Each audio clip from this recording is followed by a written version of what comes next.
Hi friends, welcome to top cine news and reviews. Varavu ಇದು recent ಆಗಿ Malayalam film ಇಂಡಸ್ಟ್ರಿಯಿಂದ ಬಂದಿರುವಂತಹ ಒಂದು cinema starring Joju George and Arjun Ashokan.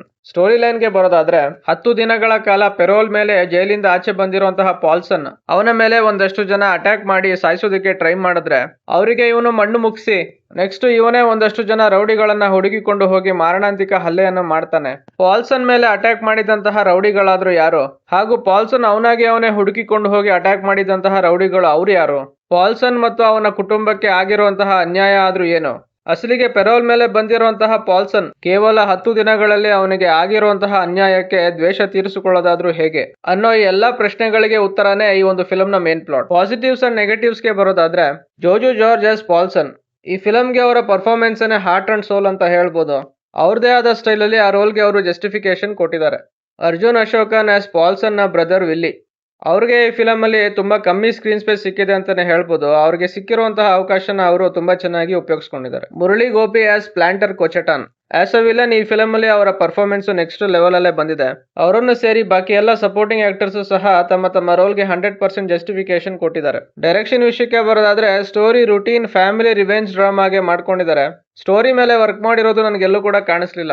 ಎಕ್ಸಿಕ್ಯೂಷನ್ಗೆ ಬರೋದಾದ್ರೆ first half of the film flashback ಅಲ್ಲಿ ಬರುವಂತಹ ಲವ್ ಸ್ಟೋರಿ, ಆ ಲವ್ ಅನ್ನು ಅಪೋಸ್ ಮಾಡುವಂತಹ ಹುಡುಗಿ ತಂದೆ, same old routine love failure ideas ನ ಯೂಸ್ ಮಾಡಿರೋದು ನನಗೆ ವರ್ಕ್ ಆಗ್ಲಿಲ್ಲ. ಪಾಲ್ಸನ್ ಅವನ ತಮ್ಮ ವಿಲ್ಲಿ ಹೆಸರಲ್ಲಿ ಆಲಿಬಿ ಕ್ರಿಯೇಟ್ ಮಾಡೋ ಒಂದು ಐಡಿಯಾ ಡಿಫ್ರೆಂಟ್ ಆಗಿ ಬಂದಿದೆ ಅನ್ನೋದೊಂದು ಬಿಟ್ರೆ ಈ ಫಿಲಮ್ ನ ಕಂಪ್ಲೀಟ್ ಸ್ಟೋರಿ ಏನು ಅಂತ ಆಡಿಯನ್ಸ್ ಫಸ್ಟ್ ಹಾಫ್ ಅಲ್ಲೇನೆ ಈಸಿಲಿ ಪ್ರೇಟ್ ಮಾಡಬಹುದು. ಸ್ಕ್ರೀನ್ ಪ್ಲೇನ ಅಷ್ಟು ಪ್ಲೇನ್ ಆಗಿ ತಗೊಂಡೋಗಿದ್ದಾರೆ. ಮಿಸ್ಸಿಂಗ್ ಆಗಿರುವಂತಹ ಫಾದರ್ ಲಿಯೋ ಹಾಗೂ ಪಾಲ್ಸನ್ ನ ಬ್ರದರ್ ವಿಲ್ಲಿ, ಇವರಿಬ್ರಿಗೂ ಆಕ್ಚುಲ್ ಆಗಿ ಏನಾಗಿರ್ಬೋದು ಅಂತ ನಾನು ಏನ್ ಪ್ರೆಡಿಕ್ಟ್ ಮಾಡಿದ್ನೋ ಈ ಫಿಲಮ್ ನ ಕ್ಲೈಮ್ಯಾಕ್ಸ್ ಅಲ್ಲಿ ಏನೊಂದು ಟ್ವಿಸ್ಟ್ ಅಂಡ್ ಟರ್ನ್ಸ್ ಇಲ್ದೇನೆ ಅದೇ ರೀತಿ ಎಂಡ್ ಮಾಡಿದ್ದಾರೆ.